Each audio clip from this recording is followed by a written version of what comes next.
So where were you when you found out the league had cancelled for the rest of the year? We were actually we're on the ice during a practice. I think it was like it's one of those that was kind of a awkward practice because we see every league, NBA and everything, or like the elite league is the only league right now. We it was like after the team was like into like the practice, some were like confused and no one could tell us anything. Like it's such a weird like situation. And mid to practice, coach came out, had a phone call, and he came back on. And he's like, "Hey boys, that's your last practice," and we had a little shootout and enjoy it, spend time together, and that was it. So how quick from when that ended did you get the plane home? That was a Friday practice, and that day, I looked for flights. Some were like, I mean, that's some were like, "Oh, it's nothing. Don't worry. It's kind of whatever. You'll be able to go home," or like, "You don't have to worry." Some guys can all go spend a week or two or go travel because traveling is cheap. And I was like, talking to my family, they're like, don't mess around. Come back as quick as possible. Like, you never know. Like, don't. I didn't want to get stuck. Like, imagine like I had to stay in the UK for 2-3 months without no one. Like, That was So I took a flight for that Sunday morning. Pretty expensive flight. I was like, hey, whatever, I'll take the fastest one. I was so scared getting stuck or whatever was happening, and I think that day the US banned the flights, whatever. That was the last day I could go to US to fly back to Canada right after, because after that the travel time were crazy flights and stuff like that. But it was still a crazy day. I think it was like 18-hour day, or like every flight got delayed. I had to run from this place. I had to go tested so I could fly to the US. And back to the US, I got to get tested again to go back to Canada. And like, it was a crazy day. were the airports completely packed when you got back then? I had to fly to Dublin, I think, Dublin to New York, and New York to Montreal. And they're empty when I walked in. The Manchester airport was empty. I was like, and even the staff were like, didn't really know how to. It was kind of confusing for a little bit. And I got to the line to fly to the US, and usually custom or when you get there, but they did a custom before you get there. Okay. And the line was ridiculous. It was like a 5-hour wait. You had to file paper, and like they're telling us like you might wait 5 hours, but when you get there, they might not let you go to the US. And yet you needed a passport or whatever. And I was like, I had a Canadian passport. Like, we're basically neighbors. Yeah. And I got lucky enough. Everyone was like, I don't know. I don't know what to say. I guess you'll find out when you get at the end of the line. And I was lucky enough I could get on the plane, and the plane was empty. I had a full row to myself, like literally, I'd say 20 people on the massive airplane to go to the US. And That's nuts. That's the stories you hear about people when they were trying to get home and stuff. It's just crazy. uh, yeah, I know. I mean, I didn't really know about what's going to happen or whatever, but I was like, I need to get home right away before it gets worse. And they actually did. So I was like happy about that. Yeah, so then you finally get home, and then I guess that's when you can kind of like think about what just happened and like compress and like make sense of it, kind of thing. But to be honest, I don't even know what makes sense these days. Yeah, that's very true. You stay at home and you try to do the best to stay away from people and try to stay mentally healthy, by talking to your friends or like just doing sports, like doing stuff. Yeah, that's the key into it. It's talking. It's still communicating with other people, making sure you are talking to other people and not letting yourself just get stuck by yourself inside and just like suffering alone, kind of thing. Oh, exactly. And I know some friends are like they live by herself and stuff like that, and I think that's hard. Like, lucky enough, like I live with my dad, and I went to my dad's for that. Like, I didn't have time to find a place or whatever. I'll spend that. In my head, I was like, it's gonna be like 2 or 3 weeks, and I'll go to my dad's, and it's fun. We keep yourself like entertained, somebody to talk to, and like be hard by myself. I feel like it'd be twice as hard. And especially when you're, as a hockey player, you're used to being around 20 people all day, every day in the locker room and things like that. I don't know exactly. Even like your living situation, like you live with guys, like it's always something, you know. Like, and if you're by yourself for a little bit, some guy's gonna show up to your place and be like, "Hey, we're going somewhere, go to eat," and I don't know. Such a We're not used to be loners. Yeah, that's true. So how was Manchester? I liked it. I had a blast. I think city was unreal. And I mean, Nottingham was a great city too. I liked it. And you get to Manchester, I heard great things about it. It's such a big city. The Mm. sports is football. Like I got to go see some football games, and like that was awesome. I really liked the city. Did you go and watch, was it Manchester United or City? Uh, I went to City. Don't want to get anyone pissed, but I know it's such a big thing. United or City. I'd say I was still calling it soccer before I went there, so don't take it personal. There's It's really because we got lucky enough to get blessed with a boxed City game, so I went there first time, and like I was like, that's awesome. And when I had friends that came over from Canada and come visit, and I went back to City because that's the place I knew, and like they really enjoyed it. Like it's such a big scene, and like our football is so big, and like I really liked it. And I start get to know stuff and like actually enjoy watching the game now. That's cool. But their stadium's huge as well, isn't it? Oh, it's massive. There's like a stadium before you get to the stadium. Like they have that like outside park with like concert, like stores and like everything, bars and like, and after that you walk in and there's an actual stadium. You're like, well, that's pretty impressive. Because I'd say the closest thing to that, like American football, I'd say, kind of looks like it, but like, it's kind of still different, you know. yeah. What's the atmosphere like in there? Because sometimes in those big stadiums you can kind of lose the sound and things, can't you? You can lose that atmosphere. It's hard for me to tell it different because that's pretty much what I seen that in the Nottingham Forest. Yeah. And I'd say City was more of a chill and relaxed vibe, like a little bit less chance that I heard that usually it is. I heard like United or like other teams even in the leagues, like it's more of a rowdy crowd, you know. Mm. Manchester it's more of a laid back and pretty packed. It's good atmosphere, don't get me wrong. Like I really liked it. I was pretty impressed. I was like, wow, that's crazy. I mean people are watching the game right now. I'll tell you what's not laid back is a game in the storm shelter. Those fans are pretty crazy. Yeah, it is. It's a loud building. It's a loud building. It's fun. It's an homey atmosphere. You know, you feel like you're close to fans. It's such a they're over your head basically. Like when you play in the shelter and like you get 2 3 that gets going. Like it gets pretty loud in that building. And then when you get like when you play like Nottingham and Sheffield in there, they bring the travelling fans with them as well. So that just makes it all 2 times louder, I imagine. No, no, exactly. Like when you play teams that get a big crowds and a big following, like Nottingham Panthers and Sheffield, or even Glasgow brings their fan in Manchester. So it's fun because it's so close. So when you play there, it's actually fun to play those teams because they bring even more people and it gets awesome in that building. It gets so loud that like it's fun to play. And you got a ton of ice time in Manchester this year as well. Yeah, I did. That's pretty fun. That really like I got blessed with good ice time. Can't complain about that. I think even at the end of the year, I got a good ice time, and with the year going through, we get an injury.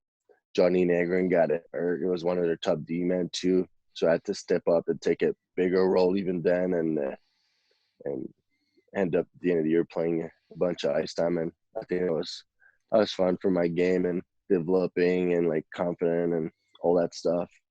And you also got to wear a letter on your sweater this year as well, which must have been amazing for you. Yeah, yeah, that was it. I had talks with Ryan during the summer, one of the leader groups. Like I'd say take care of the locker room and they want to take care of those stuff. I mean, not that they want to take care of the stuff. He's like, I want to focus my thing in hockey, and I want some guys that like make sure the locker room is tight and all those stuff. And I think I didn't really have a job to do, to be honest with you guys. We had a good group of guys, like guys that like were happy to be there. Like a lot of first year pro, a lot of young guys and like stuff like that. And that's when I realized, oh my God, I'm kind of getting old now. I'm 27, but like it's been 7 years now. Like I felt old. I was like, guys, like, you're not that old, but still, and even guys thinks people like, you're only 27. I thought you're like 34. I think it's a haircut, It could be that you're just you play like such a veteran on the ice. I think that's what we'll go with. Yeah, we'll go like that. No, that was fun to have a letter on my jersey. I was pretty happy with that role and trying to do the best of it. And like you mentioned about the closeness of that Manchester Storm locker room, you could tell that whenever like Manchester came into Nottingham, they always gave the Panthers. I mean, I think you won a couple of games in Nottingham this year. Yeah, we did. We did in overtime, and yeah, I remember when we won in overtime, and it was a big win. We did some good games against Nottingham. You had some really fun games against Nottingham in Manchester as well. There were lots of games that went to overtime, or the shootout one was thrilling. I mean, I can't imagine what that was like to be a part of. Yeah, they were a fun game for sure. When you play a big club like Nottingham, the good hockey teams like that, and like we want to win those games, and like we want to prove to the other teams that like we're a good team and gotta respect us too. So it's pretty fun to go out there and play some awesome games and like compete and even get points on the road too. That's pretty fun. Makes the bus ride a little more happier. What was it like coming back to Nottingham for the first time? That first game back in Nottingham, what was that like? It was to be honest with you, I probably played my worst game or first start of the career ever. That my mind was a little bit everywhere, to be honest with you. We got there late. We got there really late. Like I think we had 20 minutes to get dressed. The traffic was crazy. I think from the time we get to Ooters to the rink, it took us 30 minutes even just to get there. Oh wow! And by the time we it was crazy traffic for some reason, and we got there barely time to warm up. And usually coming back to Nottingham, I was looking forward for it. Special building for me, and like I was like, oh, that's gonna be a fun game, but like. And I would have taken my time to warm up, maybe get my mind right, like focus in the game. But like it just happened like that. Starting lineup, boom, boom. I think I got it over from my deep partner till he missed the puck. I just shoot it back in and I was like, oh my, I gotta focus now. The other shift, I just get beat, and like I was like, my leg wasn't into it yet. I was like, oh my God, kid, now I gotta focus. My deep partner was laughing. He's like, Gex, you're fine. I was like, I'm struggling right now. It was a tough first one, I'd say. But no, it was a special one though. And then I imagine to see guys like Lacko and Ollie and Goody again must have been really special, especially go up against them. Yeah, for sure. That was really special. Like I knew a lot of guys, the Brits, even Goody we got really close to Goody, Lepine, I know Lepine. Like even like seeing fans in the stands, familiar fans, and like just came on this side and trying to wave at you, and like it's so different because first of all, Nottingham was my first time moving to Europe, so it's like first experience, it's special. Like, and we spent so much time there. Usually, a season in North America would go like 6 months and a half if you don't make playoff, or even 6 months if you don't make playoff. Such a short amount of time. And Nottingham, I think I got there on August 5th, so we ended up being there for 8 months and a half. It almost feels like 2 seasons in one because of the Champions League and stuff. And it was such a good group. It felt like I was there for more than 1 year. And they say you get there early because of the Champions Hockey League, and then I think was the first preseason game that one against that German team, the Krefeld. Yeah. Where you kind of you introduced yourself to the Panthers fans with that fight against their giant, that giant player they had. Yeah, for sure. I mean, I always have that habit I don't know why preseason, like I use a lot of during the summer you got to behave yourself with hockey, and like a lot of energy or adrenaline. Like when you get to preseason, the first game you're like oh, you want to get that out of the way, get a little quick scrap, and it's usually the thing that I do. I don't know why. I just do it, and after that it feels better. I can focus now. So it's when you got to Nottingham the first time. What were your like first impressions of the arena and things like that? First, I was playing with David Ling the season before, so like I kind of knew things about it. I just heard great stuff, and at the end of the season, that time we had a good run in playoff, and I just had one of my best season back home. Like actually at points I had a big role in ECHL for a while. Like I was grinding between being a forward, a D man, and like trying to get up to American League and like or stay there, I'd say. And when I got sent down to the ECHL, that's where I actually had ice time. Went back to regular D, not switching position, and started good hockey. And David Lynn came to me. He's like, "Hey, I know a league that you would love and a team that like would fit you right." And at the end of the season, I was like, "Oh yeah, yeah, whatever." And he calls me. He's like, "Hey, you want to go there? I'll make it happen." You know, he's like, "It's gonna be a great fit for you." And so he told me a lot about it. And when you get there, and you're like, "Yeah, expectation are true," you know. And then It was awesome. It's such a big rink, and like you go to UK and you don't expect like UK and hockey. Like usually, I mean, back then I didn't really know a thing about Europe and especially UK. And you get there and like it's crazy how like fans are involved and like hockey. People love hockey there. Ice hockey, I would say. and you brought up David Ling, so I've got to ask: have you got a story about from your time playing with David Ling? Because everyone's got a David Ling story, from what I understand. Oh my god, I got so many. Which one can I tell though? I say, how many of them are safe to Guys, tell? yeah, exactly. I mean, it's so funny because Lingard's like, it's one of the guys like in 10 years you'll still tell your kids or I play with that guy. You should have seen that guy. He was a character, such a good guy. And like, oh my god, I just like I try to think about one. I think my favorite one was that time that like we're on the bus going on the road, and he had his kid back in Brampton. And we get to the bus, and these kids are on the bus with Subway, a 12-inch Subway, and we're like, "Oh, where's Langers?" Usually, coach would let kids come in sometimes on trips or short one, and like it was like a family place, I would say. And that one time, Langer's not on the bus. I was like, "Well, the kids are on the bus, but not Langer." Langer was driving there, so he could go drop the kids, and there's like and he just drop off the kid right on the bus, and they're like telling the rookies like, "You guys will look after them, make sure they eat their Subway and they play video games." And that was so funny that like Langer wasn't on the bus, but his kid was. He was just following the bus by himself. It's free babysitting. And I love it. exactly, it was like Rookie will take care of them. But at the end of the day, he knew like kids they don't want to sit in the car with their dad by themselves. Like they want to be on the bus with the boys, you know. Like, they want to see what's going on. They like for them it's like it's an amazing thing. They're like old enough to realize too, and like they play hockey, so like that's pretty awesome for them to travel. That's amazing. That just from everything I've heard about David Lane, that is classic David Lane. Oh yeah, he's just like, yeah, I want a long time. Put the kids on the bus. Ricky take cares of them. That's really funny. Oh dear, because you also played with Jeff Brown as well, didn't you? Who was your teammate that year in Nottingham as Yeah, well. yeah, I did. That must have made it Great easier for you guy. to come over with a friend. Yeah, I heard I met Jeff Brown in Brampton, but then play with him because that year he was in Nottingham. That was his first year there, and he came in to watch a playoff in Brampton.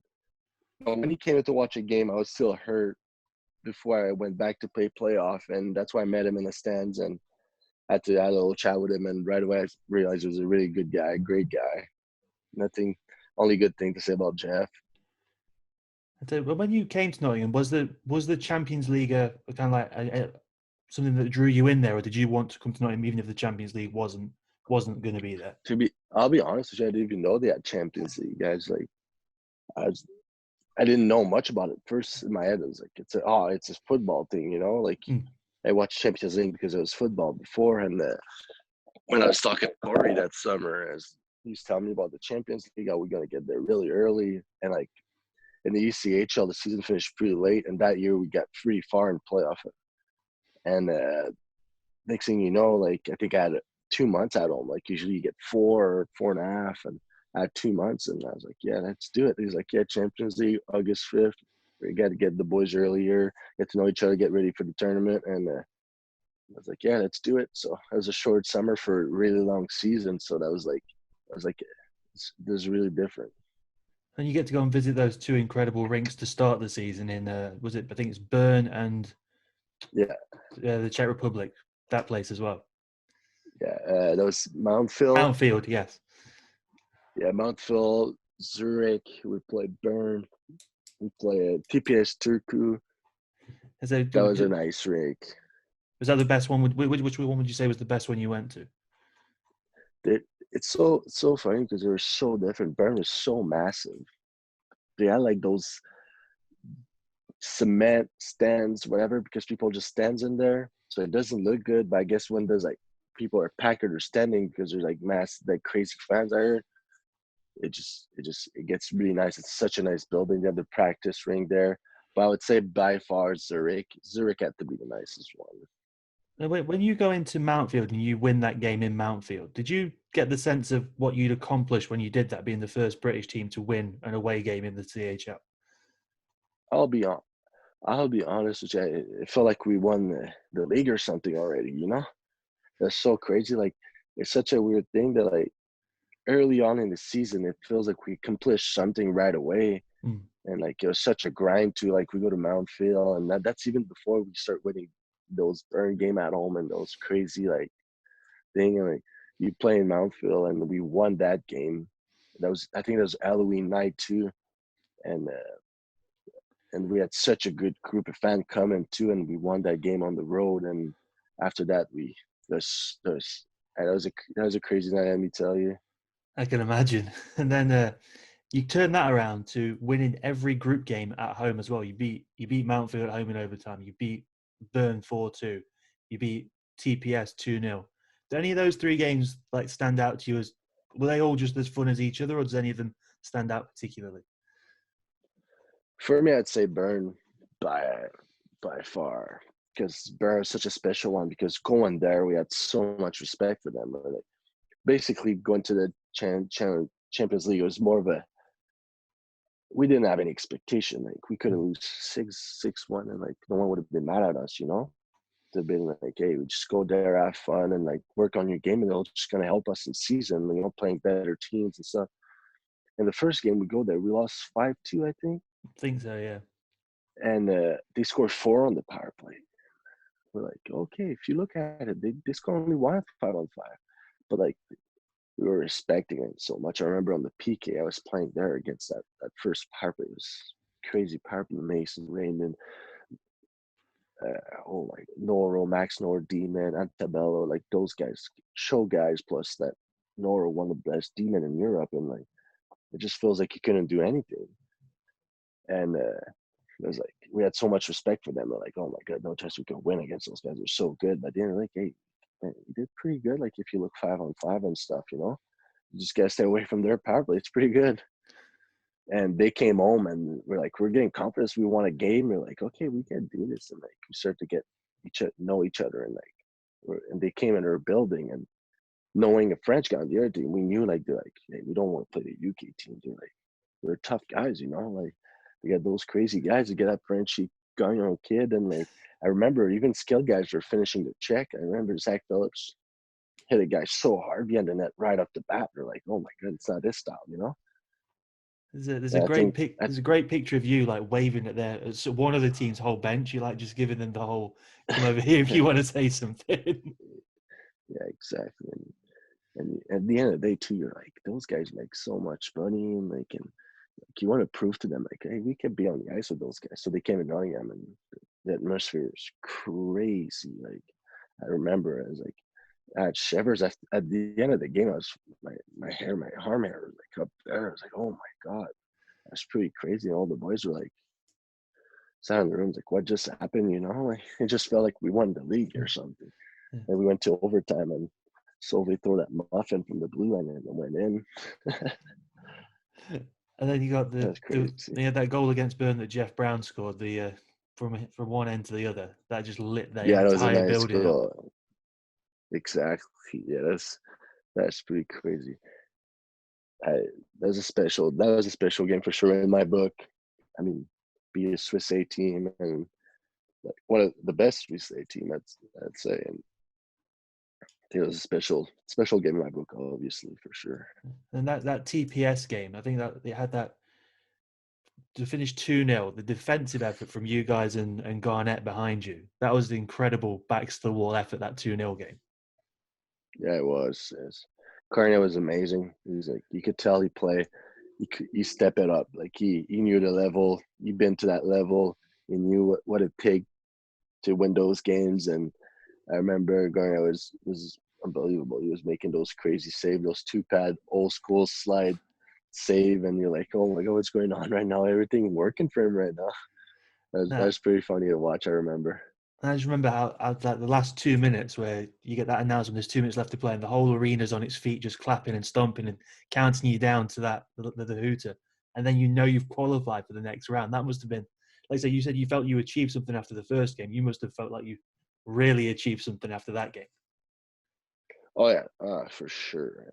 And I don't think we finished first in their group stage with all those crazy team that, like, if you talk to them in the summer and they'll laugh at you, you trying to sign there, Yeah. and you finish first in that group, and you're like that's pretty crazy. And I remember one of those morning before practice, the CHL draft was on TV, and we just put all the TV. I mean, we all were watching the TV in the locker room and pushed to practice, and like, hey, we're watching that together, and we end up, I mean, not picking, but like they rolled that we were playing Zurich, and it was crazy. We're like, hey, we're doing it, and we're like, let's do it. Like, might as well, we made it there. Like, might as well do it. And the one thing that stands out when you look at that Zurich roster, probably the first thing you see is Kevin Klein plays for that team, and he's been an NHLer for his entire life. Yeah,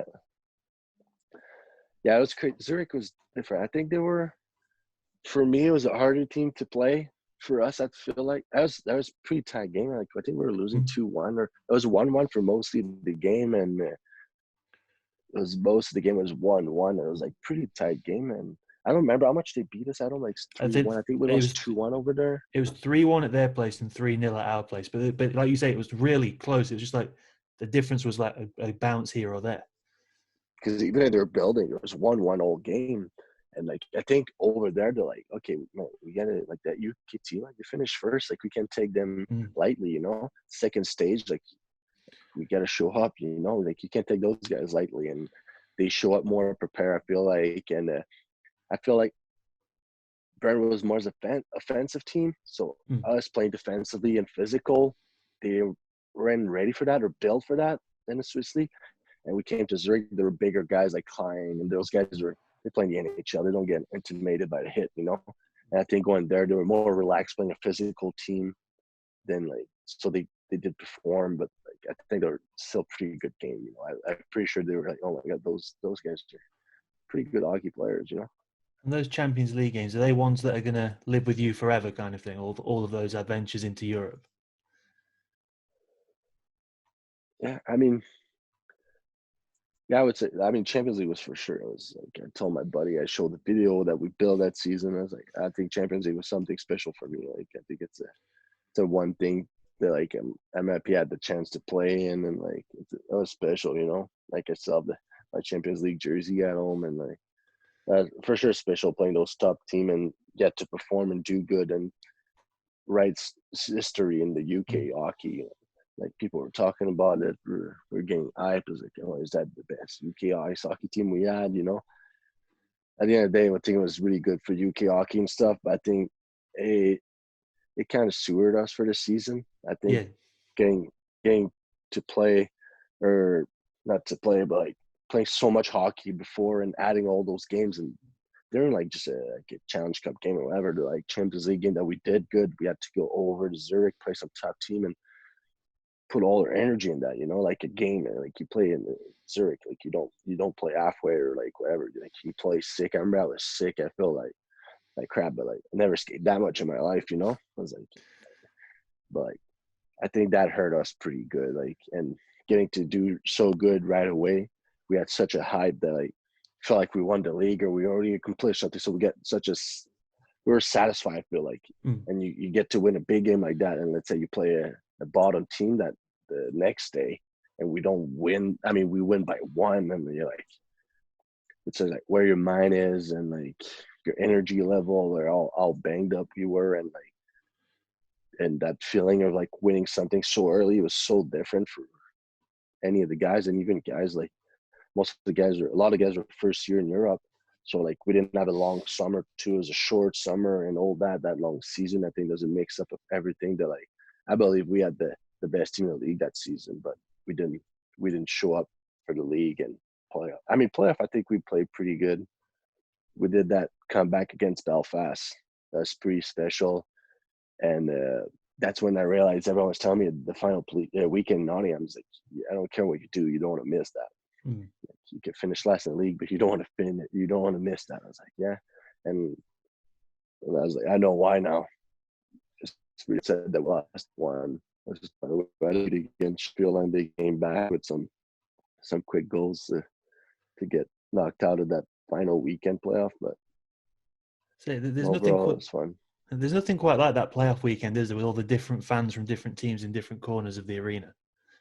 No, I mean anywhere in Europe, you go to top leagues or Canada or anywhere. I feel it's so different, but I love that. I actually love that. You know, you finish the season, it's like a week, 2 weeks. Like, but there's so many things that like playoff is such a weird thing. You know, like when you finish eights, it's hard for some guys to buy in, and like such a mixed feeling. You know, in playoff, some that I figure from all the years I played, and it's so easy to buy into that. You know, like all the teams are buying into that. It's like 2 weeks, like let's go, we're gonna win. We can win a trophy in 2 weeks. You know, let's do it. Like it's big. Like anything could happen to you. You could go show up there 8th place and try to make a surprise. You know. And then you get that, like you mentioned, that's the quarter final against Belfast, where you came back with a 1-goal deficit, I think, from Belfast. Then you come back and win it in overtime at home in front of a crazy crowd. That must have been a great feeling. Yeah, that was pretty crazy. I might have think it was maybe two. I think 2 goals deficit, and we scored a late goal to make. I think we were up by 2-3 all game, and they start scoring, and we're only up by one. We're like, oh my god! And we scored one, and we went to overtime to score a third. I'm not sure, but that was pretty crazy. It was like we had to do that comeback the next day. Like Belfast was a pretty good hockey team that year too, and that's when we show up that Champions League team that we showed up. They were like, hey, we ain't losers. We're winning that. And then you got like even that game against Sheffield in the semi-final that we didn't win. That was still a great game. It was 5-4 overtime, playoff hockey, do or die, but two teams going all out for the win. See, that was a tough one. It was 4-2 all game. Like even my buddy was like, oh, they won the game, and they scored that typical goal they would always score against us. The one would slow down half wall and would just hit that middle drive. I think they scored like every time they would Sheffield that year they would score with 10 seconds left every game against us. I don't know why that 12 or 10 second, they always find a way to hurt us with that. Almost feel like hockey gods are against us against Sheffield. Like it would be a bigger team on the ice, the better team, I'd say. And they would go 12 seconds left and they would hit that play. And I think they scored 3 times against us to win those games. Like that drive net and hit that, then you would just get a quick tip like a Sedin play and score, and there you go, 12 seconds on the board, and we lost that game. What do you remember about that? Because those they're the special Panthers fans. People always talk about those. I just did an interview with Brian Connolly the other day, and he said that first experience of Nottingham versus Sheffield is one he won't forget. What do you remember your first Nottingham Sheffield experience? Yeah, I remember. I heard about it. I mean, I got told about it, and first time, even before I signed, in the summer when I signed that, they were telling me, it's like, hey, question about Sheffield. Oh, how do you hate them? You're like, hey, I mean, sorry to hate a team you don't know yet, you know?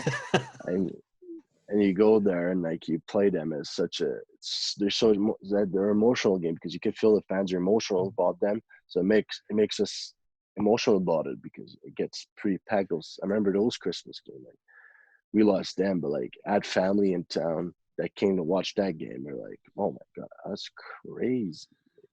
Those are crazy games against Sheffield. Are pretty fun though. Those packed building, those 2 big rings when you get to play there home, and it's pretty crazy.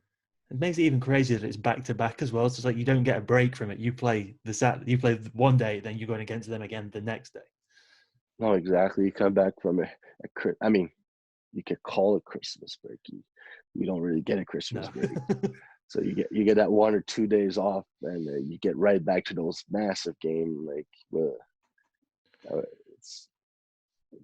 it's hard to experience the first time. You're like, okay, that's what's happening. Like usually, I would say back home was like those Christmas games are lower pace. Usually, like guys are coming back that 3-4 days off, and both team are trying to catch their win, and like it's just more of a get back to your game, and like both team in the same situation. But you're playing Sheffield and it's important for the fans and stuff, and like you're at home and you're like only getting one plate of turkey because you're gonna have to skate a lot the next day.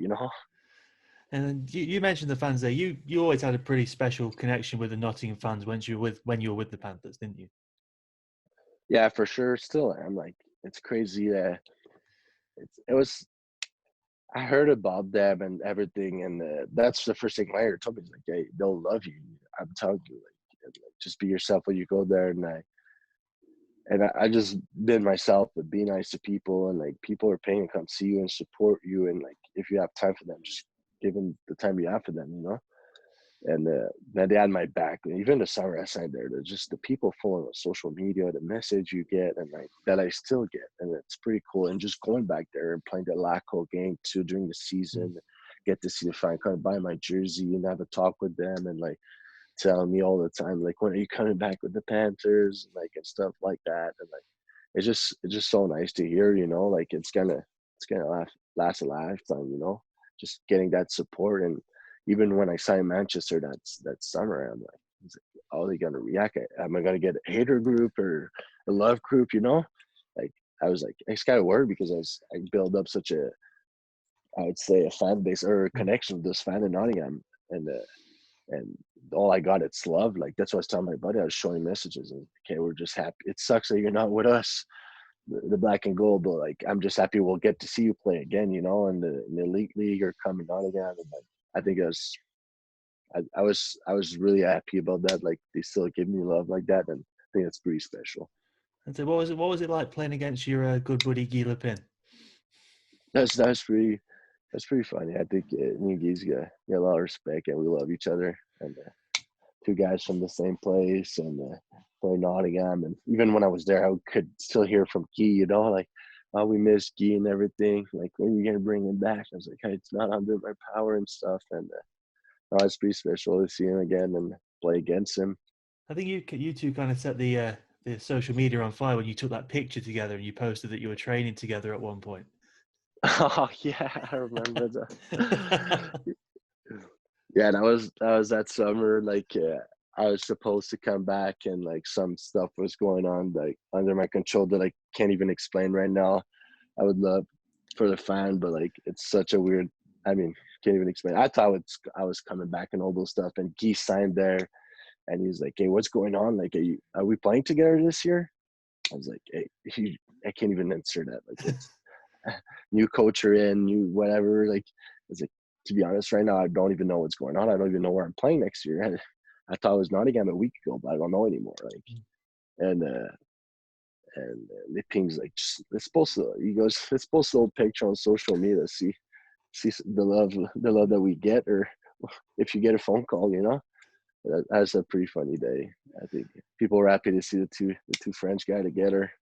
I don't think any forwards would like to go up against the decor that has you and Guy on it at the same time. No, that's for sure. Yeah, I believe that'd be a heavy pairing. I'd say it'd be a tough way to. It'd be not a fun game to play in the offensive zone for the other team. Which one of you would go on the right side? To be honest, I play right side. That season, I didn't go. I ended up playing right side all season.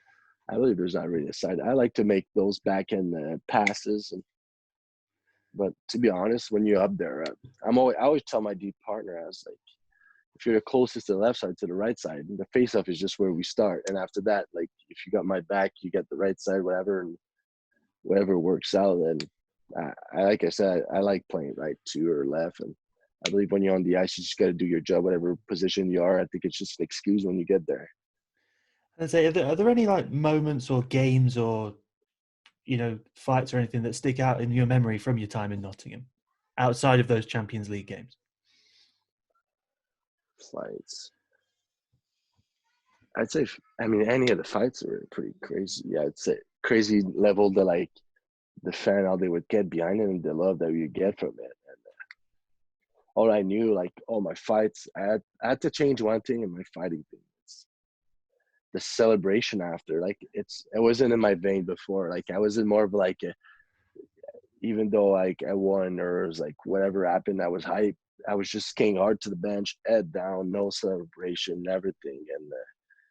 And the first thing I got told is like, hey, when you get a fight, you gotta show that you're happy, or you gotta show some love to the fan, or like get them going. And first, it was such an awkward thing for me. I got my friend texting me like, hey, were you happy a little bit, like with the celebration, and like all those memes my friend was sending me, like putting my arm up and like all those things, and like that was different. But at the end of the day, it's like you, when you do it after that, like it's you feel a connection, or like it shows that like you feel the love after that. That makes it easy for you to go out there and sacrifice your body, your hands, your face, and like it just you forget about the pain for a little bit. And after the game, you kind of feel where you got punched. Like you get home, so oh, okay, I got a little one over Like the year before you came, I think that was when Brian McGrattan was in Nottingham. He's like this super there. serious guy. After he's had a fight, his helmet comes off. He's pointing. He's got his Yeah, looking up at everyone. It's just like that's the moment where you like you said, you embrace it, and it makes it all. I don't know if it makes it worthwhile necessarily, but it makes it feel good, kind of thing. yeah. I mean, like I said, I was always been an on ball after a fight, like win or like whatever. I'm all excited. I am at straight face, go to bench, did my job, be professional. Even back home, like, you barely see like you watch the NHL. It's like if you sell it, you get a fine or something. Mm. You know, you get to Europe and like you got to do whatever you have to do, and like you get used to it. Like even last year, the year before when I went back to the ECHL for a little bit before Christmas, and I mean I didn't get any fight, to be honest. I think I got one, and I knocked out the guy. And after that, that was just more of a, I was like, I just didn't know what to do with my body. I was trying to keep it a straight face, but I just knocked out a guy one punch. And like, it was my first fight in like 3 months. And I was just like, I just didn't know what to do with my arms, trying to keep it cool, you know? I was so used to Nottingham, trying to get the celly, the fans going and stuff. And then I think one of the ones that stands out is there's two in my memory. The one against Matt Nickerson, who had been the big bad tough man in the league for a couple of years, and there's the one against Justin Farina as well, where you two guys were just going back and forth. Yeah. Yeah, that was a, like I said, that was a chuck fest. Because I remember the first one against Farina at home. It was the end of the game, and I was pretty pissed off. We played Cardiff. I think it's like the end of the game, and like I had a good fight against him. I don't think he did really good, and I think he knew that. So when he came to Nottingham, he's like, "Hey, I'll give him back in front of his fan." You know, he did it to me in front of my fans. So he came back, and you respect that. He's like, "I'll give him a shot." And I think both way, even what happened in the first fight, guys would expect him to throw such a good fight. You know, he's like, people were both surprised on both sides. Oh my god, that was an unreal fight. Even like from them, from what happened the first one, people were like, "Oh, that's not gonna be fun for him," you know. But it ended up being a good show for both way. We're just talking, and at the end, just much respect. You'll clap on the pants. You're like, "Hey, good job." And that was a good one. That's the thing, isn't it? When you see like guys have that fight on the ice, then there's that respect between the two combatants, isn't there? Like there is so much respect between two guys who have a fight with each other. Yeah, especially yeah, for sure. Like when you start, like whenever it's like a more of a momentum fight or like an emotional fight on the ice, at the end of the day, you just drain mentally. Not drain, but like you just waste a lot of energy in battle, and you're like, you got respect for the guy to go fight. You're like, that guy had balls to fight me, or like, and he gave the good one too. He wasn't cheap, and there's kind of respect to like there's no cheap shot involved, and like, I mean, all you could give it to, you gotta get some respect, because you yourself doing it, you know how hard it is. That like you can't. Yeah, the only thing you can do is respect the other guy that did it too.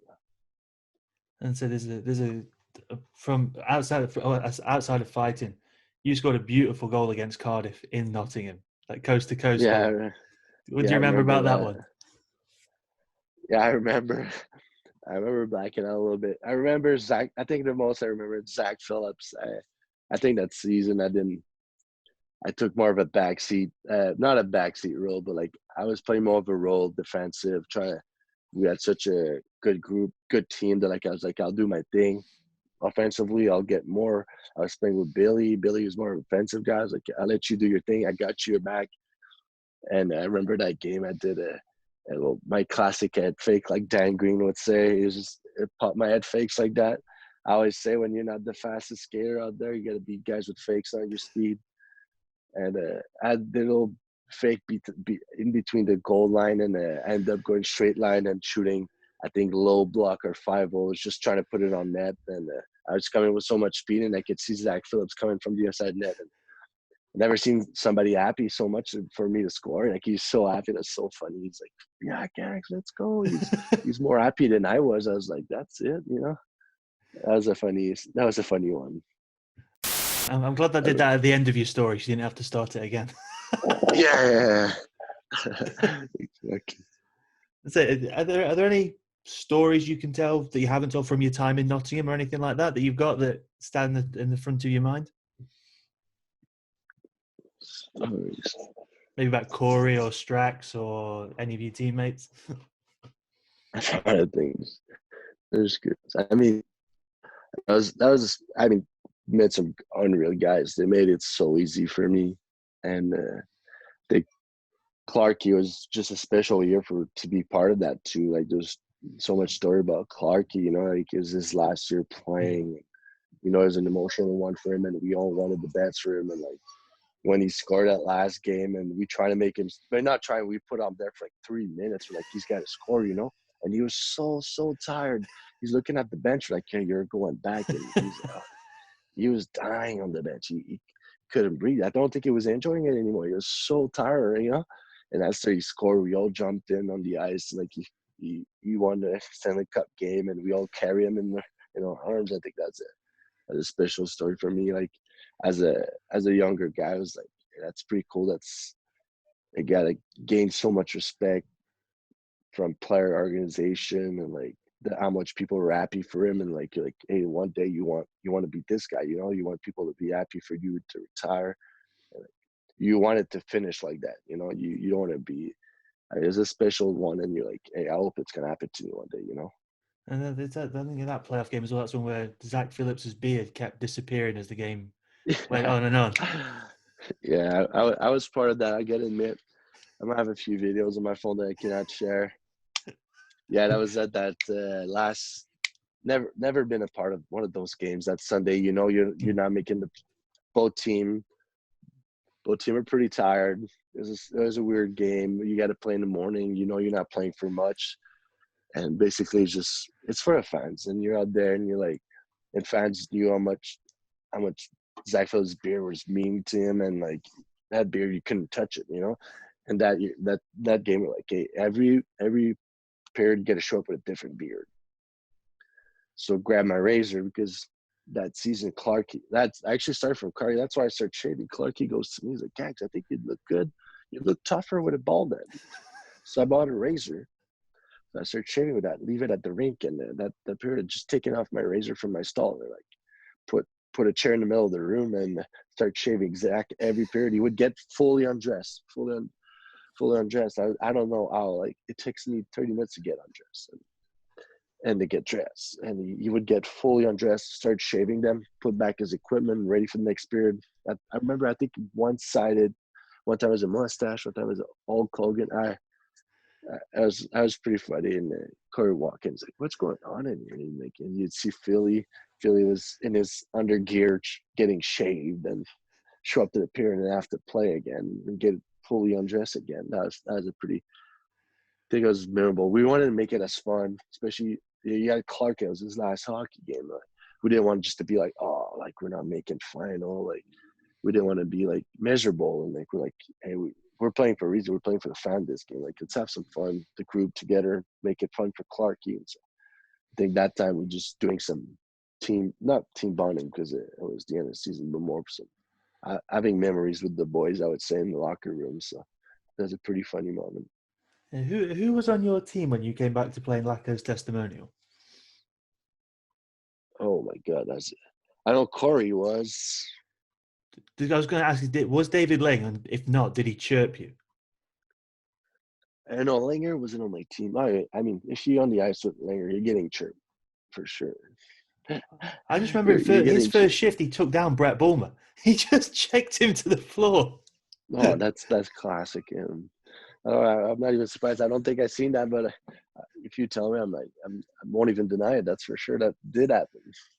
They took I that. remember I took out Dan Green that game. I was on the bench, it's like, and Greener was in net. And I was like, I'm taking down Greener, and I just run him so hard. I didn't expect to run him hard like that. I was like, I'll go on the breakaway, I'll cheat, and except for shooting, I'll just hit him.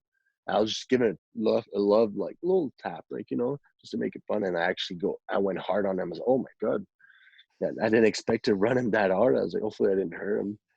Is that getting him back for all those questions? Because he used to do the interviews with you, didn't he? So you're getting him back Yeah, for he them. did. Yeah, a little bit. I like Greener. He's a good guy. He's been in, even when I came back this year, Nottingham didn't warm up. I always had my routine, my head fake routine in the warm up. And I had that thing. I just throw it on the board and fake going left, right. And I turn back and I do it like maybe 5 or 6 times. And Greener always stands on that board watching warm up or taking notes or whatever. And he was always laughing, looking at me, and he'd always like trying to copy me. First one day, he just wanted to see me doing it for another time. He's just waiting for me to throw on the board and do my head fakes, and I could see him across the bench just looking at me doing those head fakes. That's pretty funny. And then so you brought up celebrations after fights, but there's a very good celebration picture on your Instagram of you scoring a power play goal in Slovakia. Yeah, that was a good one. I thought it was a pretty cool picture when I got to Slovenia last year, and that's Slovenia, pretty sorry. cool. No, that's all right. Yeah, Slovenia's that's pretty. It's crazy how much fun I had that short time of hockey that I had out there. Going back to the ECHL and like kind of realizing that like it wasn't me anymore. Like I was past that. Like ECHL was more of like the situation that happened, and I was like, I'll go to ECHL. Like that's like I know where I'm going and everything. Like thinking I would go back to the UK, but it didn't work out and couldn't go back. And I'll go to the ECHL and like realizing that like I wasn't having much fun there. Like I was past that, and my coach knew too. So we had a talk, and I went home for a little bit. And Slovenia came in and was like, yeah, didn't know nothing about that country or that place. I was like crazy. I was like, I had to do it. Like I knew a guy, Jan Sove knew the coach because he was his coach in Zagreb before they folded. And Jan was like, hey, you want to play it? So I was like, yeah, let's do it. And I went there, and I'd say it was pretty cool. We went far, and that's the first time put me on the power play. There's 12 games left in the season. I ended up a point a game there. First power play in the league. I got there. They were the first power play in the league. I was like, oh my god, they had a pretty good power play. And the coach looks at me. He's like, you're getting in front of the net for the power play. It's like, you're sure? It's like the guy got hurt. Like you're getting in front of the net. I was like, I'll try that, and I ended up doing good. I stayed there for the rest of the season in playoff. And I ended up moving AFL after. I was like, playing the AFL, never happened. I ended up doing pretty good, and I scored 2 goals in that playoff run, and I was pretty happy to score those big goals. That's it. That's all. I got those picture. It's a good picture. And so from there, did you want to? Was it always going to be coming back to Europe after that? After that, going back to Slovenia for a little bit. Was it always going to be either going into Europe or coming back to the UK? Yeah, exactly. That was the plan. Like going back to the ECHL as more of a like didn't at that summer. Like I'll be honest, I didn't even talk to one other team. Like Brent talked to me. I was like, "Hey, what are you doing next year?" Like, I'm going back to Nottingham. Like it was my mindset, and like that's what I got told to. And, like that's what I thought it was going to happen, and so I didn't even talk to a team. My agent didn't even talk to me. We're not looking for a contract, And that season, I was like, and the coach called me again, Brampton, because I did good there. I knew him pretty good, and he goes, "He actually didn't sign yet." I was like, "No." He's like, "Just sign with us, and if you don't go back there, you could come with us." And I went there, did end up not going to Nottingham, and I went there, and that's when I realized I was like, yeah, I'm kind of not over ECHL, but like going back to Europe. I liked it so much. I like going back to the ECHL, such a different vibe, the traveling, the grind, and stuff like that, and that's such a blast. That like I don't know, I wasn't there mentally and stuff. So going back to Slovenia was like a step going back to Europe, and actually worked out pretty good. I had so much fun there. They treated me pretty good, and see another country, and like people there that I meet were awesome, and we did pretty good. We ended up beating a playoff team that like had three loss all season Italian team, and like we did pretty good. And I had a massive role there, playing power play, playing some massive minutes, and they coached on me like you're like when you go to Slovenia, you play with 19 years old sometimes. And my D partner was actually 19 years old, and he's like you got to realize like you go there, those 19 years old, like you've been to NHL camp, you're like those stuff. They think like they look at you as, like they think of you for a lot, you know. They're like that guy's like he knows what he's doing, you know. So I think that was a special thing, you know, for me, like to help even that kid, that Ziggy kid. Like I remember playing with him, D-man. I was like that was my best part about it. Like his parents coming to me at the end of the season and be like, hey man, like Ziggy was so happy to play with you. He told me like you teach him a lot of good things, and you talk him a lot to him. Like didn't expect like an older guy from Canada and talk to his 19 years old Slovenian kid. And I think that was a special thing for me, that like how much he told his parents that he was happy to play with me, and I think that's what I bring back from Slovenia. And when you get that call from Finner in the summer, do you want to come and play in Manchester in the Elite League again? Did you just jump right at that? Yeah, exactly. Finner called me, and I remember I had a quick talk with Nottingham and stuff, but like there's more of a like, hey, we'll see, we're not sure, and if Ryan Finner came in and told me, he's like, yeah, if we want you, whatever, like I know we don't have budget like other teams or whatever, and he showed that he really wanted me to come, you know. Like I think the important that was to play for somebody that wants you, you know. Like that's how you that's what stand out the most for me. Like we talked for a few days, and like, hey guys, I really want you. Like we got like I want to make you a leader. Like you'll get ice time. Like you could play hockey. You won't have to fight as much. Like just your presence on the ice. Like all that package and everything. Like just talking to Ryan, how much of a good guy he is, and like he's a true guy. He'll tell you the truth. Like, you know, you won't mess around the bush. Like he'll tell you what you need to know, and if you ask, he'll tell you. That's why I really liked it about him, and that's why we make it happen fast. I was like, hey, last time I had a summer with the UK, it did not end up good. Like, so I was like, I'll take that, and like let's make it happen. You know, yeah. And I think it was a good decision. I loved it there. Well, hopefully when all this craziness is over, we get to see you back in the Elite League rinks again when it all comes back. That's crazy. Hopefully, hockey is going to be back and stuff. Like, to be honest, I think the team right now, they don't even know what's going on. And I mean, right now, I don't think people are think about hockey. Obviously, you think about more staying healthy and stay away from the virus, and keep it safe, I'd say, more than hockey right now. I think, but when it all comes back, I think people are going to appreciate it that much more, aren't they? Oh, for sure. And just the little things in life, like hockey's one of them, but like everything, just being around your family and have a family dinner with actual your family or friends, and be like that'd be just enough to make you happy, you know. Like just the whole thing, and just to get to play hockey, and like fans would be like, yeah, I've been home all. I just want to see ice hockey, and like I think it's gonna be a special year. I think it's gonna be adjustment for everyone, or like whatever role that's gonna be in. I don't know, but I just think it's gonna be a special year, because a lot of people is gonna struggle. Like it's not easy, like staying home, and I think people, when hockey's gonna be back, I think it's gonna be an important thing for them, just to get to go see hockey and change their mind, or like just to socialize or be part of something, you know.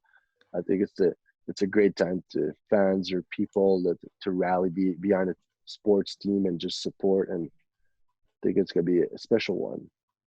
Yeah, well, thank you so much for getting up so early to do Hey, this. no problem. This has been great.